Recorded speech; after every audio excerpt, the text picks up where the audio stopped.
morning. Welcome everybody to Social Spin with Ricky. Today's podcast, we're going to dive deep into the two minds of these two extraordinary educators who have shaped the landscape of learning.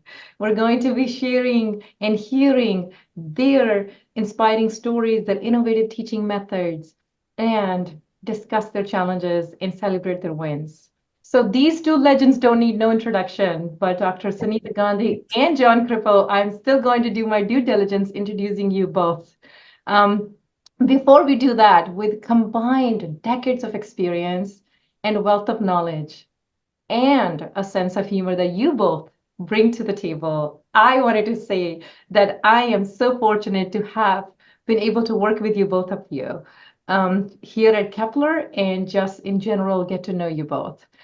So Dr. Gandhi, we're going to start with you. John, you are the keychain of introducing me to Dr. Gandhi. So Dr. Gandhi, age of 14, you decided, that you have a passion, that you have a vision, and you wanted to transform the education system.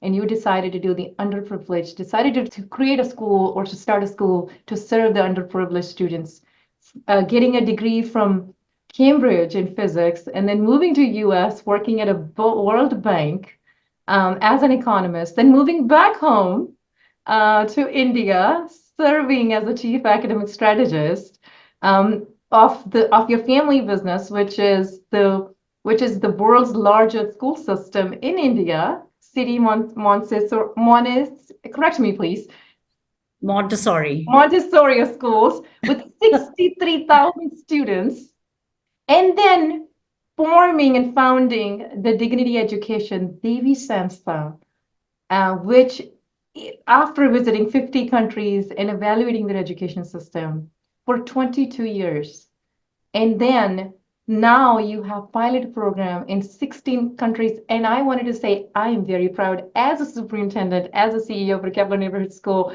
to have that program in my school. Um, and here we are. I mean, with from numerous awards and an honorary degree from Vietnam, and just speaking at so many platforms from researches to published book. We welcome you to this podcast. So you want to say hello to the people and hello to your fellow colleague John here.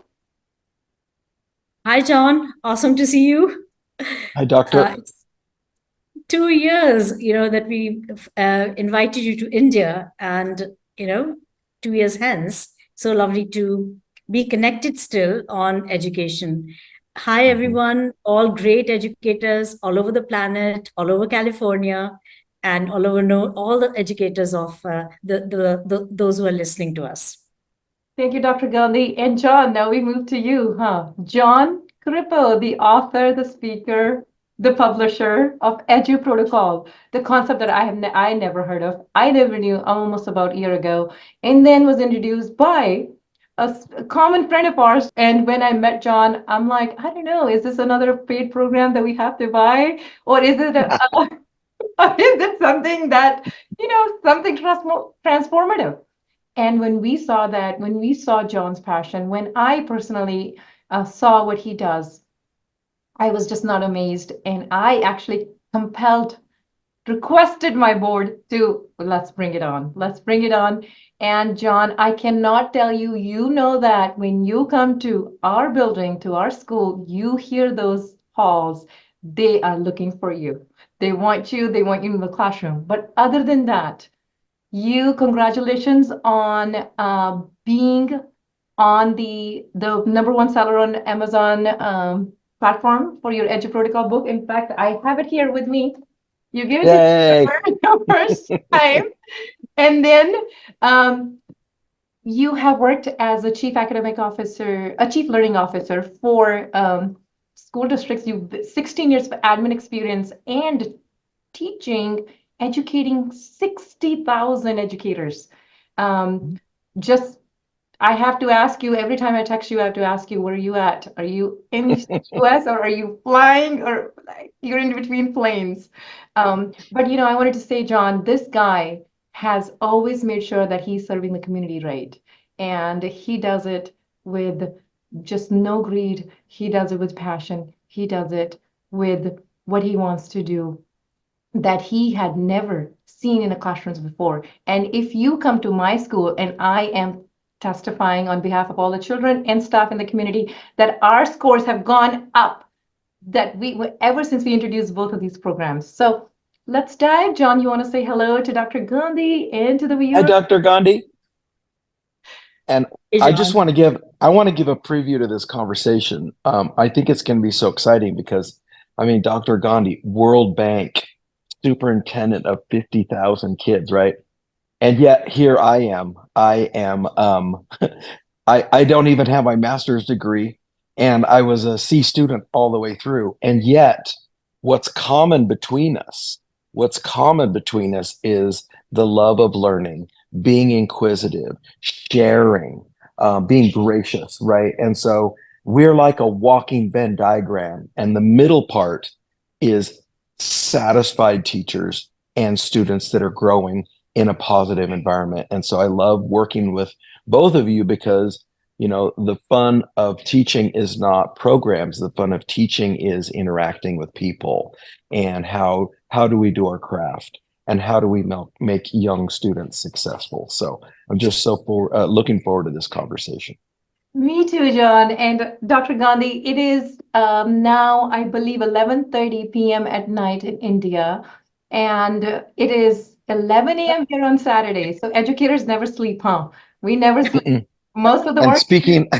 speaking of 11, I got in at last night at 11 from an event, and I leave for another event at 11:59 tonight. I don't even get to go to bed tonight. I'm just back on the road. So most of this amazing, phenomenal education transformation happens beyond outside the classrooms. Mhm. And then we see this magic flourishing in classrooms with students. So with that being said, I wanted to ask Dr. Gandhi, I'll start with you. I just wanted to ask what it is that inspired you to change the traditional educational paradigm. So my story began in Iceland, of all places. And I got a call from a Bodvar Jonsson from Iceland one early morning in Washington, D.C., saying that, can you please come and share your ideas for change in education? We Icelanders need you. So I said, well, how did you find out about me? Of course, he mentioned a conference I'd spoken at in New York. Um, and it was on Lawrence Kohlberg, as it happened. Anyway, so I said, all right, well, when do you want me there? This is like 6 a.m. in the morning, and I was really groggy. So he said, well, how about April? And this was January. So I ended up in Iceland. And it's a small country, as you all know. And so basically, I was in the news. A lot. And in those 8 days of reconnaissance mission to Iceland, I mean, it was like living a century, just getting to know so many things and learning so many wonderful things about this great place. But also, so bid for 2 schools in Iceland, and so I did, and lo and behold, we won the bid. So I moved to Iceland. I left my World Bank job. I was actually on my way out anyway. I wanted to come back to India, but I spent good 2.5 years in Iceland, coming up with the concept and so on. So my very first question, um, as to your question as to what inspired me to challenge the traditional education system, now I had finally a laboratory. I'm a physicist, so I needed a laboratory, and I had this Mhm. big laboratory of school in Lucknow, but now I had a real laboratory where I could actually do whatever I wanted to do as much as I did. And so we were given a building, we were given furniture, and the rest was ours. So this was any researcher's dream. And the question I posed at the time was, uh, can a child in a whole classroom with 30, 40, 120 kids in Africa and all that, can they maximize their learning potential? Or is this an oxymoron? Just won't happen. Mhm. Mhm. And so that question led to a lot of profound discoveries, in particular, the idea that children need to compete with themselves and not others, because Mhm. when they compete with others, they're never going to make it, big. I mean, think of Roger Bannister, became the first man in human history to learn to run a sub 4 minute mile, and a sensation, because nobody thought it was possible for the human body to do so, but he did. And the reason he managed to do it is because he was competing with himself, not others. So those who compete with themselves create history, others follow them. So we want children to compete with themselves, and that is what it was like a revelation to me. And I tried to then create all the circumstances for children being able to not compare with others, which we invariably do. I mean, whether we like it or not, we give marks out of 10 or out of 100, they compare. So no, that's not a good idea. So that was one question that led me to a lot of profound discoveries over the next 15 years. In Iceland, UK, and India, as it happens. And then the second question, that when I came back to India, I really wanted to know, why can't the children read? Why can't the adults read? Mm-hmm. I mean, obviously they know their language. They know the equivalent of the alphabet. I'm sorry, they know the language as in, like, this is a table, this is a chair, this is, such as that. They're operating in real life. And just for the sake of a few handful of letters, they're held hostage for the rest of their lives. I thought such injustice. So that moved me to begin doing research work on literacy. And I started with slum-based adults and children. My own maid, who did not know how to read. And so the question was, can they learn within a month? That was my second research question. Can they learn to read within a month? Or is this an oxymoron? Just won't happen. And behold, I mean, really, I was just so amazed at the outcome, because when those avalanche of ideas kept coming, and I kept trying different ideas with my maid and with these other people in the slums. I had a couple of American volunteers at the time living in the slums who helped me collect the research data. It was really, really awesome to see the transformation in these people when they could learn to read within a month. They could read a newspaper within a month. Then I trusted with the children. It took me another 8 years to come up with a school-based model. So these two questions gave me a lot of inspiration. Why can't the children read? Why can't every child excel? Oh, well, thank you, Dr. Gandhi. That was very inspiring, and that was also, I can imagine how challenging it would have been for you to just, that amount of research and time, and here we are finally making sure that each child, by name and by data, I would say. So, we know. And John, I want to switch a little bit of gears. You have been with the county admin for almost 16 years. And some of these things you've seen in classrooms. And, speaking from hearing Dr. Gandhi's perspective, can you share a little bit of what inspired you to be a co-author for Edu Protocols? How did all that change or start? Again, it's so eerie, the parallels. So Dr. Gandhi starts with no experience and very little supply in Iceland.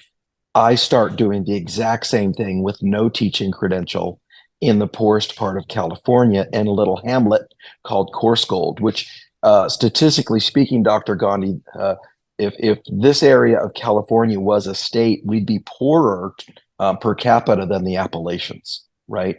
So I have no supplies, but just like Dr. Gandhi, I have a sense of curiosity. I ask myself, why can't these kids do these super simple problems? And yet they go home at night and they play Roblox and they do really advanced, sophisticated things.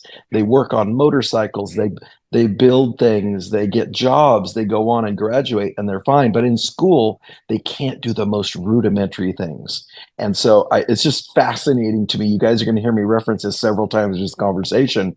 Here's Dr. Gandhi with all of these skills, World Bank economist, and here's me, advertising student, no bachelor's degree, super curious, but just reading books and observing and doing a lot of what is called action research. I try something, it doesn't work. I change a variable. I try another thing. I change a variable. Oh my gosh, 10 times results. Now, how do I perfect that process? And so literally on opposite sides of the planet at almost the same time. I mean, it gives me chills. We're going through the exact same curiosity. And just to wrap that section up, school, I didn't love school and I didn't hate school. I just found it very boring. It was beneath me.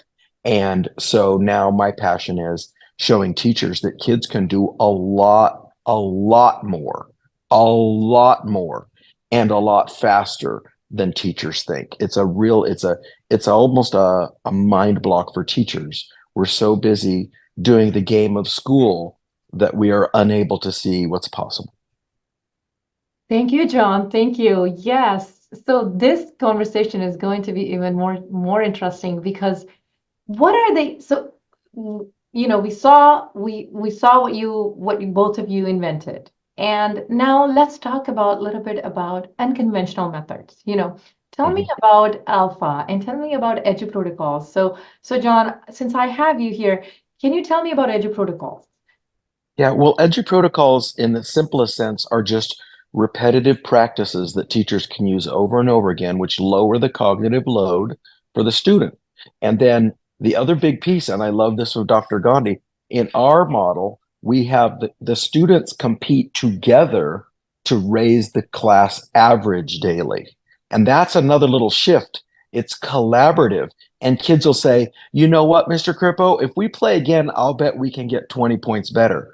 And then they see, because of the use of technology, they see individually where they fall in, but everybody's getting better, just like you would on any good sports team. Show me a sports team where we only want three soccer players to get better because their parents call us more than the others. You're not going to win any games like that. So key elements for Edu protocols would be immediate feedback to the students, um, repetitive work with immediate feedback for the students. And so there's this sense of personal growth as well as collective growth. And so for me, that was a response to getting, in first grade, I remember very clearly, I only got red stars. I did not get gold stars. And so school just became a matter of watching the clock every day instead of growth and improvement and reflection. And so, just to wrap this up, an Edu protocol is very similar to, I think almost everybody's seen a Venn diagram. And what grade level? We can use the Venn diagram as a group, we can use it individually, we can use it on paper, we can use it in an AP class, we can use it in kindergarten. So the Edu protocols are about 70 different practices that are based on the work of Hattie Marzano and now Dr. Gandhi. And they are things we can do over and over again in almost any grade level. And here's the crazy part, because they're a game, not an activity, because they're a game, kids want to play again, thanks to ipsative learning, which I learned from that fabulous woman right there. Thank you, John. And Dr. Gandhi, talk to us about Alpha because, Alpha, it's a little bit similar to Edu Protocols, but also it's unique in its way. So can you tell us how the program, how long the program is, what it entails, and who can implement it? Good question, Rickie. I think that when we think of Alpha, we have to think dramatically different to how we've been thinking. As John pointed out, about human potential. I mean, these kids are way ahead. We just have dummified them. We have not understood how capable these kids are. So we make our, class-wise, grade-wise plans. We kind of put them in silos, learning spaces that just go like certain rhythms that we have, as though we found the right chord on a guitar. I mean, it's not so. There are so many chords to play. There's so many ways to run education. But we seem to all, whether it be India or America, we're kind of pretty much stuck by certain old paradigms. I wouldn't say it's all the same because teachers in many places are becoming highly innovative, very child centric. But we're not talking about child centric. We're not talking about much of the old in terms of the processes that are used to engage the children.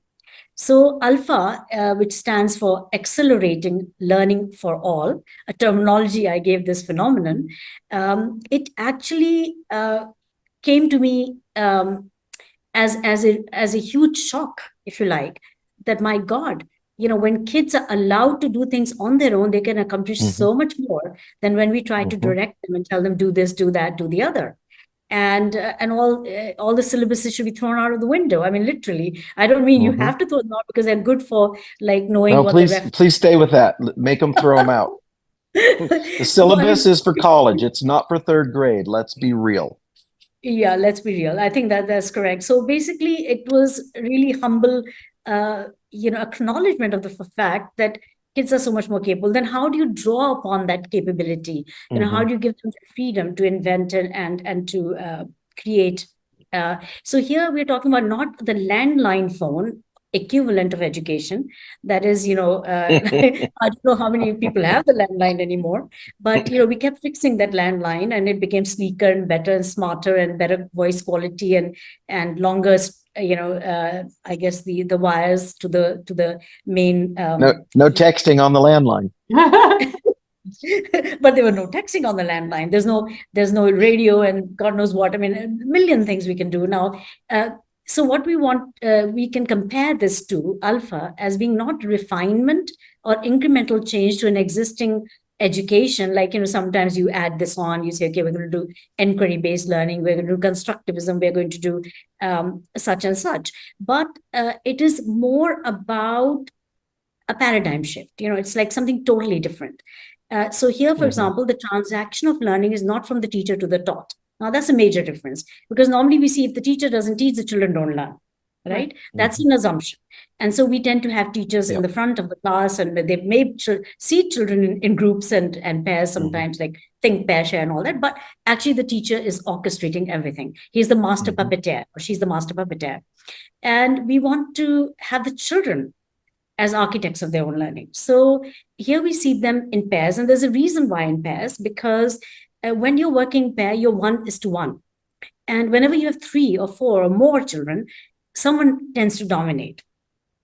And so the learning stops a little bit for some of them.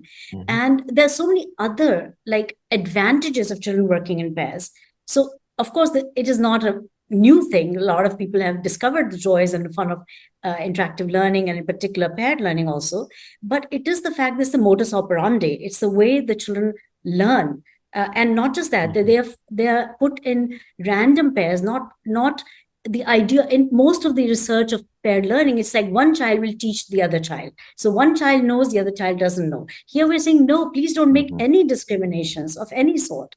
And children Mm-hmm. sort themselves out. I mean, they kind of figure out a way. If I'm a special needs child, my partner, who, however, he might be understanding the subject much better than me, he lowers to my level. And we work at that level. And so the differentiation is not needed. So it's learning without differentiation, learning without tagging children, learning without consciousness of Mm-hmm. who's smart, who's not so smart. And so it's vastly different the way it reflects in real practice. Basically, Alpha, when we have implemented Alpha, accelerating learning for all, there are 3 levels of difference. One is the setting in which children learn, the transaction of learning is peer to peer or 1:1. And that has so many profound benefits. The second is the process by which they learn with each other. So we think of it as a new normalization. So, for example, how to ask a question, how to answer a question. If a child makes a mistake, then the other child says, "Oh, try again." So we teach them those mannerisms, those ways of, interacting with each other that bring out the best in each one. And the class is different. It's not anymore, "Ma'am, I don't understand this question." Mm-hmm. And the teacher walks over and tries to explain it. You say, "So what? You can find out. Think about it tonight. Come back tomorrow." Or why don't you ask another pair? Just find another pair. So children, become fearless about mistakes. They are happy to go to another pair because this is modus Mm-hmm. operandi. This is the new normalization. And the third thing is the actual way learning scaffolds and what's in the learning itself, like the lesson plans, if you like. Firstly, teachers don't have to make lesson plans, and they're so happy about it because they don't have to make lesson plans. Um, Yep. and they don't have to take homework to correct at home. And I'm sure this is the panacea for a lot of teachers. They get time to Mm-hmm. think about how to create a very rich, caring environment. The third difference is that basically the curriculum, the way it scaffolds is different. So, for example, we don't teach the letters at all. Now, I mean, letters are the foundation for phonics, the foundation for whole language approach to learning to read. And so how can you do without letters? And we're saying, no, no, no, there are better, far more, there is a better way. And that is, when you show them something that they know in the environment and they derive their first sounds, so it's logical, it's, if you like, cognitive. And the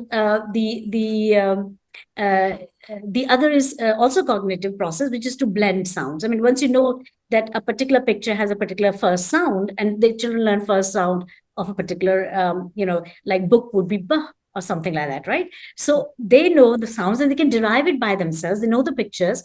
And this becomes so powerful because children are learning by themselves. And we discovered that actually the children are learning so much faster. Like this whole thing about being able to read in 1 month. Well, I mean, yeah, who would have it's thought of this? amazing. I It's mean, it's 3 amazing. years, Well, 5 years, and still children are struggling to read with understanding. And these kids are reading with understanding. And they're and reading through historically the speaking, huge. historically Good. speaking, it was very well known until the late 1800s that it would only take a person about 100 hours to teach themselves to read.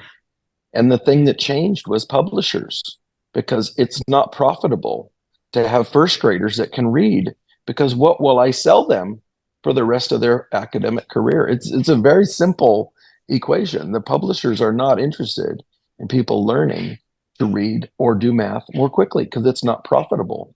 And I want to echo what Dr. Gandhi said. If the things she said sound incredible, I'm going to tell a quick story. And I don't even think you know this one, Rickie. I went to a school one time where they brought me 120 first graders all at once with Chromebooks, and they sat them down and they said, "Show us how cool you are, Mr. Corippo."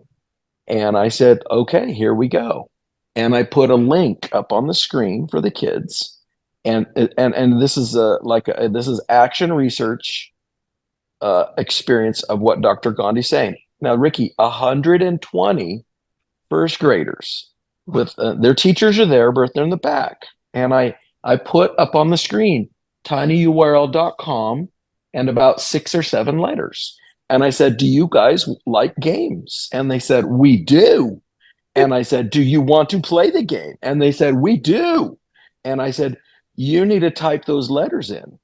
And they sat there for about 3 minutes and they said, we can't." And I said, "Yes, you can. Let me show you. Here's where the letters are. Here's where they go. Help each other." And this is where Dr. Gandhi's work comes in. Help each other. And Rickie, you've seen this before, like at assemblies. The teachers want to jump in, and I tell the teachers, "No, I got this. Wait." And then one kid says, "I'm in." And I go, "Tell your friends. Tell your friends. Tell your friends." Guess what, Rickie? Within 3 minutes, all 120 first graders are in the game. And then they say, "What do we do now?" And I say, "Push the button." And they go, "Okay." And we're actually doing a quiz on states of matter with first graders with no instruction, no video, no lecture, no worksheet, nothing. And in the particular game we're using, which is Word Wall, the student can play the game on their own. Watch this, Dr. Gandhi, on their own to beat their own score as many times as they want, as fast as they want. And so I'm watching the screen and I go, "Oh my gosh, Abigail has 3 out of 7. Abigail, you are on the way. Play again." And then a few minutes later, Tony got them all right. You guys ask Tony what to do. Tony knows. Now Tony's feeling good about being Tony. And guess what happened, Rickie? On States of Matter with first graders on a 12-question quiz, and you guys can tell me that there are a lot of first grade teachers that would not even give a 12-question quiz on paper. No. We got to an average of 10.7 out of 12. Once the kids got logged in, it only took 9 minutes. Wow. And how is it that I can be experiencing the exact same learning phenomena halfway around the planet? And I'll wrap with this. And Dr. Gandhi helped me really focus on this. It is an innate human response to being able to see how you're doing, check your own feedback, and play again. It's innately human. And the process of school denies those process loops to students, because you know what I would have been saying the whole time? Be quiet. be quiet. I'm trying to explain this. We will wait for Sunita. We will wait for Sunita. That's pretty passive aggressive. Nobody needs that in their lives. So, as a user, I want to give my 2 cents because I've done both programs at my school, and I've seen how kids how excited they get, and I've also faced some of the challenges when I brought that as the admin. Mhm. And I wanted to say this that both of these programs are unique and have everything for each child. In classrooms, we happen to focus on either the high performers or the low performers, and nobody really Mhm. cares about the middle performers. And those are the children who just wanted to do more things and who wanted to be Yeah. peer teaching. And both of these programs bring that uniqueness to the classrooms. And with that being said, I wanted to ask both of you. I mean, it wouldn't be fair if I don't ask this. The resistance. The biggest phrase, we've always done it that way or this way. We've always done it Mhm. this way. So tell me about the resistance to the change from the admins, from the government, from the county. Tell me about what they were afraid of. I mean, John, you and we've had a little bit of experience. I mean, I've experienced We've lived it. we lived it. Yes, we lived it. And Dr. Gandhi, I am fortunately work with amazing board members who always wanted to do the best for the children. They always look forward for the new recommended method. So I didn't really feel that much of a backlash, didn't get a backlash, but things happen. You have to convince teachers, and you do that every day. So not just the teachers, we have parent communities, we have political leaders, we have other people. So tell me about this resistance, about that. We've always done it that way. And how did you guys overcome? So, Dr. Gandhi, I'll turn it to you. So, if you can talk about a little bit about the resistance and the challenges you faced. Right. You will have people who will immediately say, wow, this is good. They'll trust data. Like we've had data from Harvard. So that's, pretty formidable kind of data, it's evidence endorsed by them. But there will be still million more, a lot more people who will be very skeptical. Number one. Number two, when you are going into a traditional education system, and I'd call all of it traditional, just done better at times, but because the guiding principles are the same, the way we've always done it. And it's marks, it's comparisons, regardless of whether you call it comparison or not. Children do compare because we're living in that reality, and there's a lot of either norm reference or criterion reference, and both of those put a lot of pressure upon marks. And so it's a very uninteresting learning space. And when you go into that and try to make it different, I think people are happy with something add on. Like, they'll say, okay, we'll take this piece of it and we'll add on to our system. Mhm. But to bring something dramatically different into being, like when with A.L.F.A, we take it to schools, government schools, we've grown tremendously, like exponentially, with the A.L.F.A program in government schools from something like 20 in 2022 to, Wow.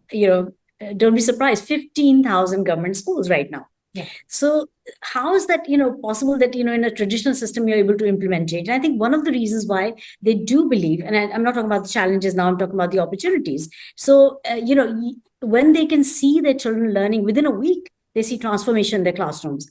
I'm sure you saw the John Corippo's work. Within the first interaction, there's a change, and I think that's what is the power of the new pedagogy, and has to be, because to overcome the skeptics among them, many of them do so many innovations. Oh, this year is going to be really brilliant because I just introduced this new program. But actually, that doesn't Mhm. happen. Year on year on year, there's not that much of a difference. So, what is it that, it has to be a paradigm shift? And when you do that, the effects are different. It's like, the mobile phone analogy once more. So, once you give your old granny and convince her with great difficulty that this is worth a go, and she says, no, no, no, why waste your money on it? I'm fine with my landline. So we have a Mhm. lot of old grannies in education who just want to change. And because they're familiar with that, and that change is always difficult. So anyway, but they do get this mobile phone, and 3 months later you say, okay, granny, can I take my phone back? She said, no, no, no, give it back to me. I love it. And she may have Uh-huh. discovered only 1 or 2 features of it. Still, she loves certain things about it. And now she'll tell you about how good it is. right? So Oh this is yeah. the kind of experience we have been having with Alpha.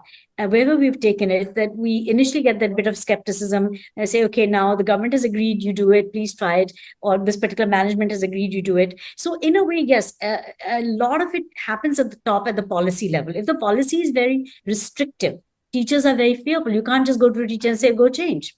They might try Yeah. hidingly something, and we've had that happen. They just have to do it because they love it.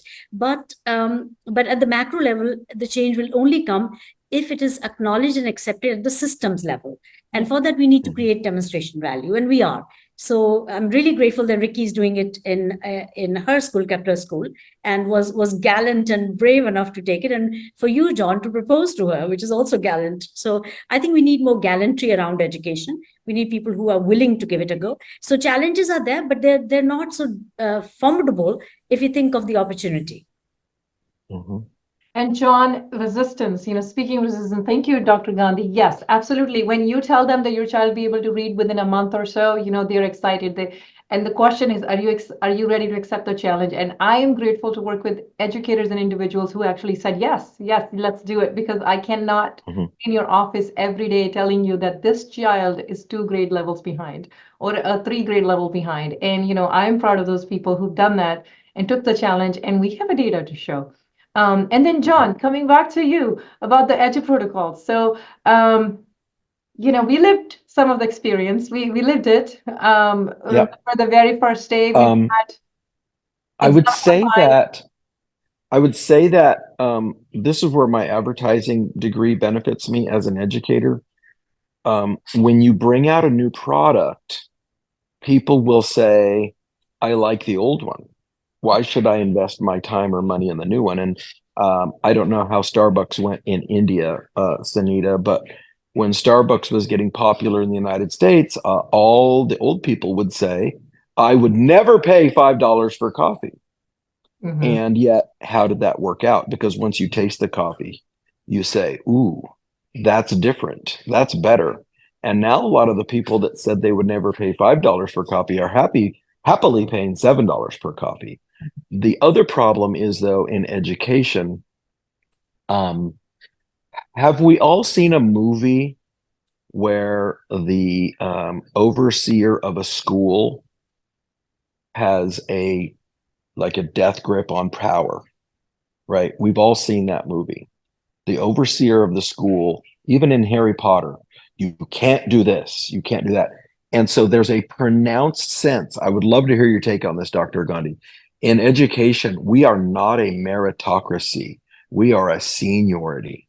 Mhm. And that applies to the classroom as well as the central office. And Rickie, you've seen that too, just your interaction with your school and then another central office. And so you have to understand that the leaders fought their way to power by taking other people's power. And so it's a power game. It is not an effectiveness game. And if you take any sports league like basketball or football or cricket, the coaches that have the most power are the ones that are the best, the most effective. The Yes. coaches in education that have the most power are the ones that control the channels of power. And so what happens in education is they say, well, we just spent $2 million on this program. It cannot fail. And so I don't want you to bring in a free program that actually works. Mhm. And Dr. Gandhi has more political cred than I do, so she's been more effective. But I'm sure that she gets the same pushback, which is, why would we try Alpha? We have this wonderful program we've purchased, and you have to go to this. Are the scores going up? Do the children love it? Do the parents love it? Do the teachers love it? And now we're sliding into seniority because I bought this program and put my professional reputation on the line. One of the weirdest things for people to push back on with Edu Protocols is, well, how can it be any good if it's free? Mhm. And that's the thing you have to navigate. It's very interesting, the human mind and the psychology behind it, because everybody loves free. But when it comes to education, You But know, education's a seniority, not a meritocracy. And Rickie, right. you and I both know a school where I said I can come 10 days next year for no cost. Hmm. And the school said, well, how about 3? Yes. Because that school wanted to allow me access politically, but it didn't want me to be impactful. And so those are the kind of situations that'll happen.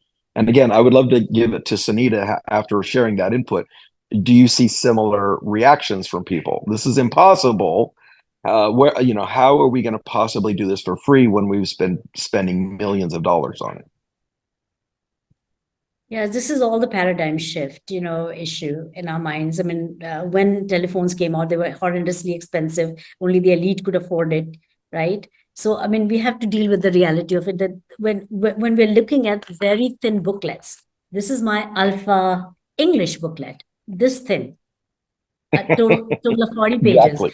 It takes you up to grade 3 English, right? In terms of being Yeah. able to read and write the Yeah. basics, foundational skills. And then after Yeah. that, you can take up any grade 3, 4, or 5 book, and you can read it with much confidence and with understanding. And the context helps you develop vocabulary. It helps you develop fluency. So those come in time. But the basics of reading should not take so long. And once you've got that, you're on your own path, and you don't need more than Mhm. 30, 40 pages. That's all. Yep. So, but of course, I mean, when I when I translated this, idea to school-based curriculum, which took me 8 years, at that time I had to increase the number of pages because they have to last a whole year, right? So you do Exactly. have to compromise a little bit, What will I and do here for I'm the saying, rest look, of the year if they can read in September? We will read better. We will continue. We can read actual books. We don't have to read the publisher's pamphlets. absolutely. So the first part of it, so if we divide a year into 3 parts, the first few weeks, say 3 months, go into learning to read. Next 3 months go into reading literature, reading a lot of Mhm. material, because that's where you develop your vocabulary, your fluency, even reading newspapers.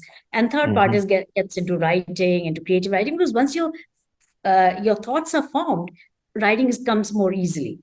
And we tend to do everything in parallel, and that way we slow down learning. Why should they have to do everything in parallel? And then the excuse always, oh, the Mhm. parents want Yeah. it, or the parents will think this, or parents will think that. Well, the parents will not care if your children are doing so well by the end When of the year. when when kindergartners come home reading, the parents stop telling you how to teach.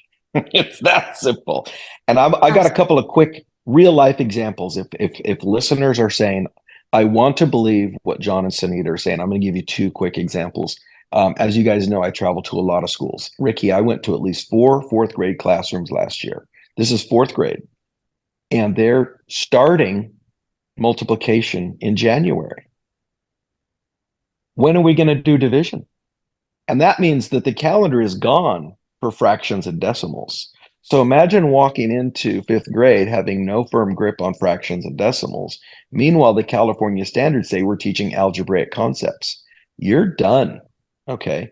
Using Edu Protocols, particularly the fast and curious model, I can teach an entire class of 3rd graders all their times tables and division in under 4 weeks, which means now we are done with fractions and divisions comfortably before October, which means, to Sanita's point, what are we going to do the rest of the year? Well, we're going to get right into fractions and geometry. We're going to slide the whole schedule forward, but not in a way that's intimidating or frenetic. Okay. So that's one example. You cannot be doing multiplication in 4th grade in January. And I'm seeing this all over, Rickie. 7th graders, 3 times 3. Dude, no, they are done. So these low level skills have to be mastered. And the earlier we master them, and you'll love this part, Sunita, the more that you become a self learner. If you can do all the times tables, all the fractions, all the decimals, you can now choose to investigate math on your own time. That's crazy, I know. One other quick example. If I say Latin roots, Rickie, how many teachers are thinking that's all year? All of them, because that's the paradigm. So when I was teaching 6th grade full time 3 years ago, and I accidentally gave my students, I don't know if you know this story, Sunita, I might have told you. I accidentally gave my non-Spanish speaking students 134 Spanish food words. I thought it said 13. I didn't mean to give them 134. And they started playing, and we got something like 11%. We got destroyed. We came back the next day and played again, and we got 27%. And they were helping each other. One was yelling, "What's naranja? Orange juice." Okay, what's manzana? Apple juice. They're helping each other, right? After about 9 to 10 attempts with no lecture, no PowerPoint, no crosswords, no worksheets, none of that, in about 11 practice periods, the whole class average was 92%. And my one Spanish speaker could not beat their classmates. And they were a native speaker. So this is the speed difference of unleashing kids to be their own learners. And again, this is the piece I emphasize a little more than Sunita. Technology allows those kids to get an immediate feedback. In Sunita's system, it's kid to kid feedback, which I have no problem with. It's fabulous. But you can also have 2 kids on one computer. You can also have 3 kids on one computer. And so there's ways to mix and match these. But I want to just, if you've ever taught language arts or you've ever an administrator who has teachers, I want you to imagine we're done with Latin roots in September without rushing. And no, that's not all we do all day long. What's the equity to the rest of the year if every student now knows all 100 basic Latin roots? It's a massive change, and it's just such a flick of the wrist functionally. It would be too controversial if I were to say, so I'd rather not say that, but from the crosswalker to the classroom teacher to the bus driver, all of us impact students the Mhm. way we talk, the way we operate in our lives. And and they generated a system, and we have a system. This is how we're going to do these things. And I wanted to say that the schools, such as charter schools, Dr. Dhillon, you have experience working with charter schools. You did the charter school, you founded them. John, you worked with schools that are very welcoming and opening to the new things, right? And that's where Kepler and charter schools come in, where your child could have beyond the classroom experience by having these, by being out of the system. Because yes, we have a system, but we also have a system to make you the better citizen of the world, to make you what you need, a self-learner, what you need to know. And wow, I mean, we have a lot to talk about, like behaviors. We have a lot to talk about the strategies in classrooms, but it's almost midnight at Dr. Gandhi's time, and John has to get on a flight. And well, it's okay with me because we're in US. We'll just do it. Well, I think it's worth pointing out really quickly, Ricky, and I think Sunita will agree with this. When students are growing, the behaviors that normally drive us crazy rapidly disappear. Yes. So nothing is more satisfied than a learner who's getting better. And it solves so many problems. And I think one of the things that's great about Sunita's, and it's critical, is the random partners. And I do the same thing with my seating chart. You sit at a new group every week with new people every week. And after 2 or 3 months of that, all the kids know each other. And it's so much harder to get into these little senseless things, these little civil wars that kids get in when you all know you're going to work together and you've all met each other and you know who likes cats and you know like who likes dogs and who likes Lord of the Rings and who's like Pokemon. You now have a culture of learning instead of these little fiefdoms where they sit in one table group all year and never meet the other kids across the room. And that part to me is really, really unfortunate. Kids spend 5 days at summer camp and they cry on the way home because they miss their new friends. And yet they spend 36 weeks in school every year, and they're more than happy to get the hell out of there. And that is a problem for me. And not just students, teachers are also counting days. You get Oh, the countdowns, the yes. countdowns. Mhm. I so Yeah. I can't wait to wow. get away from you people. Well, that's very fulfilling. So may I jump in here for a bit? Ricky, you were going to say something, and then after that, go ahead, please. No, go ahead, Dr. Gandhi. I was actually going to conclude our podcast, and then, but I'll have you do the remarks, and then we'll do that afterwards. Oh, just a very, very quick couple of observations. Of course, we all tangoed together so nicely on this issue of change and, dramatic change, not just change. What is holding back education, we've touched upon it a bit, is timetabling, and syllabuses. Curriculums are all right, but syllabus, timetabling, and summative report card. This is holding back human potential. We need to Yep. do away with these old mechanisms because they're actually not allowing free flow of the child's energy and their capacity to go well beyond the glass ceiling. So that'll be a starting point. So I think it'll be great if the teachers were given the opportunity to showcase results, regardless of how they do it. And I think teachers would love it. That if they could get the opportunity, you say, okay, these are the standards you need to meet. Right now, it's up to you what of these 5 different methods or anything that, for example, the science of reading, balanced literacy, you talk about all the different ways to read. So you can choose one. But if you don't see results within a month or 2 months, try something else. Teachers should be researchers. Teachers should be observers. Teachers should be like scientists. They should be running a science lab all all year on their class, right? Yes. That So didn't year work. after How do I year, change it? exactly. So year after year, 20 years later, they're still, as my very good friend Dwight Allen, emeritus professor, used to say, that, look, I mean, he's the one who coined the term micro teaching, and B.Ed colleges teach it all over the place. And he said that teachers, after 20 years of teaching, don't have 20 years of experience. They have 20 years of 1 year experience. Yep. And they repeat and repeat. So I think this is where lethargy comes in, because we don't give the responsibility to the teacher. We micromanage them. It's like going into a master chef and saying, look, here are all the ingredients, do what you like. I just need a cake.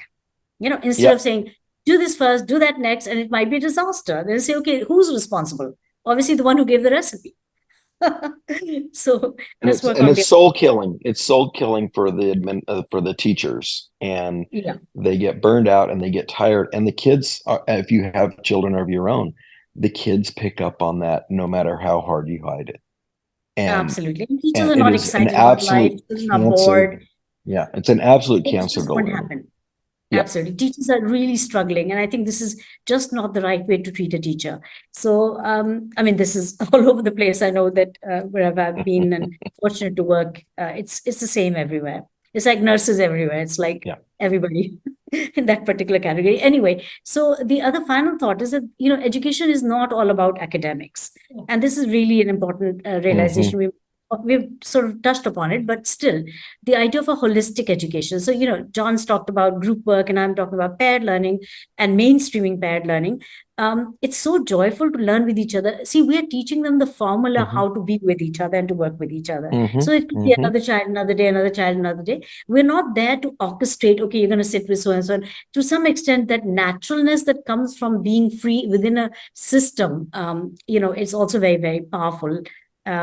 So they understand that the outer limits of freedom are the rights of others, like Dr. Maria Montessori said. So I just want to say that, when they sit with each other, they're learning holistically. They're learning, we don't have to teach collaboration separately, like let's go sit in a think, pair, share. It's a natural thing to learn. Every single day, learning to collaborate, communicate, to critically think, because they're making questions for each other. It's not just questions from a workbook or whatever. They're actually making questions for each other, and we are so surprised at the quality and the depth and the depth, and also the standard of questions they ask. So it makes redundant. One of the questions that Rickie had sent early on was that, what happens if you don't meet standards? Because, I mean, these kids are well above standards, right? So what does a standard level test mean anymore? So a lot of challenges are there, but the biggest challenge is how to create citizens of the future who are loving, kind, who care about the world, who empathize, who are climate conscious, who, all of that has to come within the system. It's not something an add-on to an old sort of archaic system. And that's what A.L.F.A does. And I'm really, really, happy we could actually talk about this, because I don't get a chance to do that every day. So thank you so much, Rickie, for making that possible. Of course, Dr. Gandhi. I mean, it's just amazing to have both of you in the room and then, just switching back and forth. But the ideology is the same to make the students' learning more fun, more interactive, more engaging, and at the end of the day, beyond the classroom level. And I'm fortunate to be part of both of these programs. And I wanted to say that actually out loud that both of these programs are free to us.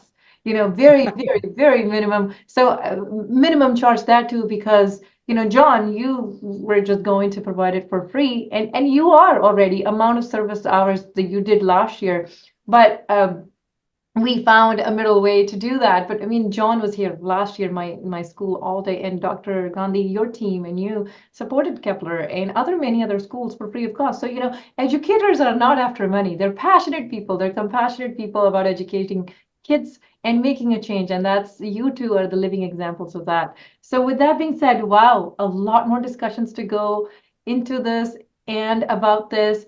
But I think we needed to, there would be a chance for people to meet you both in October, on October 2nd and 3rd. We're trying to get you in here in Fresno, and people can see the magic in, uh, Mhm. not just in a VR world, but in a real life.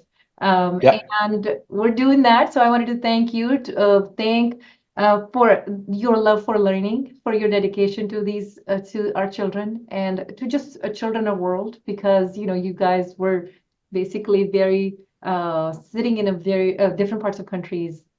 Anywhere we're now, we're impacting other children.